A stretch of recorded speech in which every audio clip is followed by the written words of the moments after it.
జగిత్యాల జిల్లా వెలగటూరు మండలం కోట్లింగాల ఆలయానికి భక్తులు పోటెత్తారు. గుడికి భక్తులంతా ఒకేసారి రావడంతో భారీగా ట్రాఫిక్ జామ్ అయింది.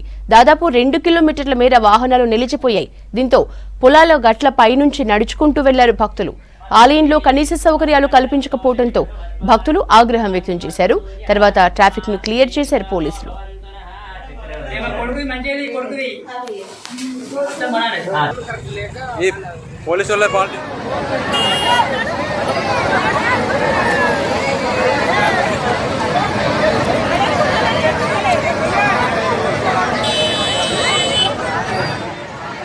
జగిత్యాల జిల్లా వెలగటూరు మండలం కోట్లింగాల ఆలయానికి భక్తులు పోటెత్తారు. గుడికి భక్తులంతా ఒకేసారి రావడంతో భారీగా ట్రాఫిక్ జామ్ అయింది. దాదాపు 2 కిలోమీటర్ల మేర వాహనాలు నిలిచిపోయాయి. దీంతో పొలాల గట్ల పైనుంచి నడుచుకుంటూ వెళ్లారు భక్తులు. ఆలయంలో కనీస సౌకర్యాలు కల్పించకపోవడంతో భక్తులు ఆగ్రహం వ్యక్తం చేశారు. తర్వాత ట్రాఫిక్ ను క్లియర్ చేశారు పోలీసులు.